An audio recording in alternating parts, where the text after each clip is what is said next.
Okay, welcome back to another weekend waffle, and this is sort of cheating because it's Monday night, but what I thought I'd do is just do a video and really do almost like a pickup special, because I don't really do that many pickup videos, and really two things have happened. One is I've got a package in the mail from Japan, and the second one was the Leeds Retro Games Market on Saturday, which was really good, if a little crowded, but I got some good games there, so I'll talk about both. So the first thing was this package from Japan, and I wanted to get some Super Famicom games, really because the cost of them in the UK was really expensive. And in Japan you can often find sellers will do these bundles where you get 2, 3, 4 Super Famicom games, and the combined cost of them is, you know, a couple of pounds. They're not expensive, and you can get some good games. So the first couple I got were games I really wanted to get, almost as a replacement to, well, not a replacement, I don't have them, but instead of some UK originals. So we've got Super Mario World and Super Mario Kart, and again these were just a few pounds each. So we've got, what have we got in there? There's quite a few games in here. So we've got Parodius, which is in quite good condition, although this is, get the name of it, I've written it down, it's Gokujo Parodius, which is the third one. I've had to write some of the Japanese names down because they're not as easy to remember. And this one is Ganbai Goemon 4, which is the fourth one in the series. It's a platform game.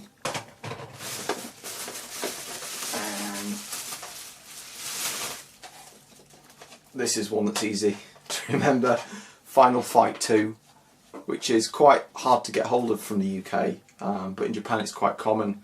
Dragon Ball Z, which is the Super Gokuden Totsugeki Hen, which is a role-play game, which is all in Japanese, but what I'm wanting to do in order to, you know, learn Japanese is to try and jump in at the deep end and learn a bit of the language and try learning the kanji symbols and really just learn it from there, and, you know, trial by fire.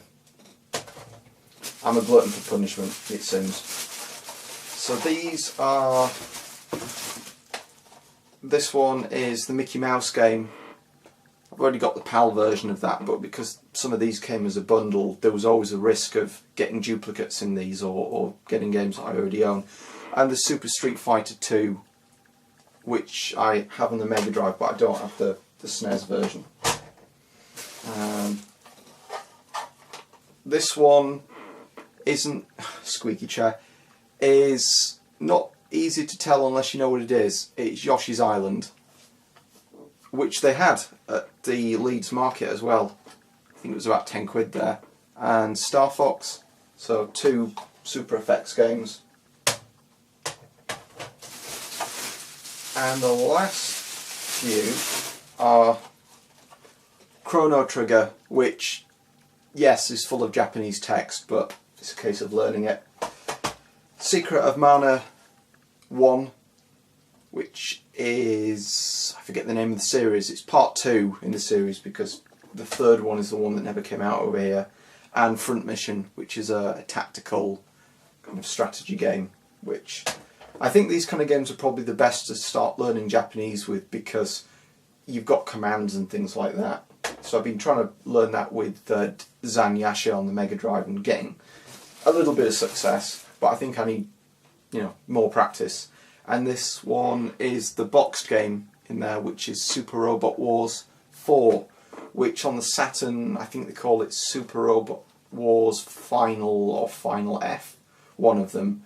But you know, this is in fairly good nick. You should be able to see from the back.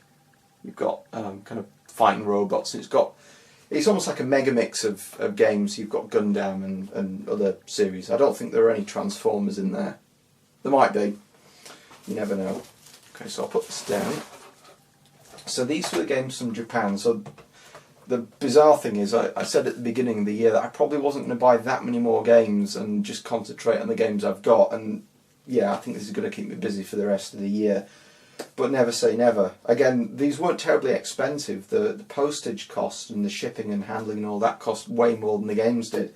So you can get some good deals. So these next few are games I picked up on Saturday from the Leeds market. So the thing that was a bit of a shame was because it was so busy, and I think because it was open so long, I got there quite early and I only stayed an hour and a half, so I didn't really get to see anyone. And watching Daz's video, I realised he got there probably about half an hour after I left. So I'll start it off by one of the things he talked about was the stand right at the front, which was a guy selling Japanese Mega Drive games. So the two I got, which I thought were quite reasonably priced, were a tenner each, which were Aeroblasters and Darwin 4081. They did have the Thunder Force games, which Daz mentioned, but I got those two up there. But that was quite a good deal. They can go for quite a lot, but you know, £10–20 for Japanese shoot 'em ups is, you know, not too bad, not too bad. So moving on to the PC Engine, I got Sidearms, which is a 2D shoot 'em up game, which is a bit like Heavy Unit. So you've got this robot that kind of transforms and whatnot. And these were two loose ones who weren't too badly priced. So we've got R-Type 1 and R-Type 2. So they were about tenner. I'm just looking at the price, £5, so tenner for two on the back. Yeah, so really it's two parts to the same game. And the Super Famicom games were Fatal Fury 2. So there was a whole box full of Super Famicom games, and if you know what you're looking for, even, you know, they were from the UK, they were quite cheap. So if you've got an import converter, it's often worth taking the risk. It just depends how much Japanese text you've got in there and how much you're able to read. So this one is Dai Kaiju Monogatari, which I probably bastardised the spelling, or the pronunciation rather. And this one is Momotaro Densetsu, which is different than the Momotaro series, which is that one, which is on the PC Engine. It's a slightly different thing, but they read almost the same, but the character almost looks the same, but they're not. They're a different series. Again, it's another RPG by Sunsoft, Hudson Soft rather. So the last two, one's a game, one's a box. So one thing that's always really annoyed me with Sonic 3, if I play it on a Mega Drive which is switched to 60 Hz, it won't run.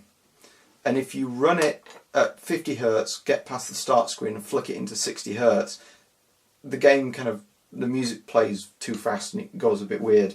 But if you've got Sonic and Knuckles, then you can play it at 60 Hz. So I decided to get that, and they were selling this loose, I think it was about £2.50 just for the cartridge, which is quite a good deal. But the seller there at the stall, they had a load of boxes, and one game that I had loose was Worms.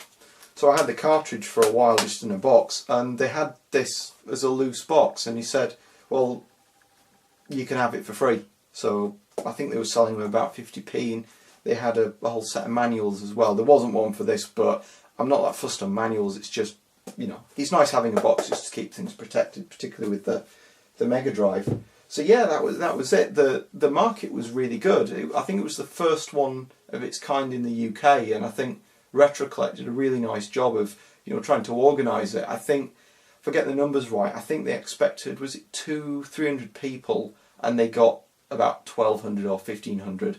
So when I left, I'll put some pictures up here or here, probably here, of the event and, you know, inside. But when I came out of the building, I was shocked because I probably had to wait about 10 minutes to get in, which wasn't that long. But when I came out, the queue had got even bigger, and I think I left about 11:30, and you should be able to see on the picture. So you've kind of got the entrance here and the queue just going right around the block, almost around the corner, and that was 11:30. And yeah, I don't know if those guys would have got good deals. Certainly seeing some pictures and videos afterwards, there was still a lot of people in there, and I think a lot of stalls, so I'm not sure how fast things were selling, but yeah, it wasn't too bad. I think some of the you know, the prices are quite reasonable. There was some things in there that, you know, are always expensive, like consoles, but some of the games particularly a lot of the imports, which is, you know, clearly where my interest was, were quite reasonably priced. And I think, you know, having more things like this in the UK is a good thing, because replay events like that are really good, but they only come around, you know, once or twice a year. So having it, you know, maybe every couple of months might be a nice thing, depending on where it is in the UK, or maybe it'll prove that there is a market for these old games. You know, 1,500 people is quite impressive.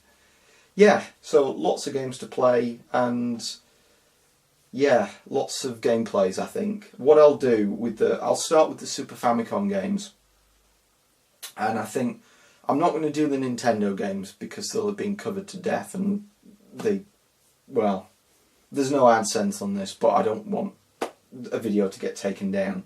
But I'll probably start with some of the more obscure games. I'm not going to do the RPGs because, you know, you're not going to be able to read them, and I can't even read them yet. I'll probably do maybe like a tutorial video once I've learned a few more of the kanji characters in there, and I can just do a bit more detail. So yeah, so I'll probably do the shoot 'em ups. Yeah, I don't know, some of these games in the next couple of weeks. So thanks for watching.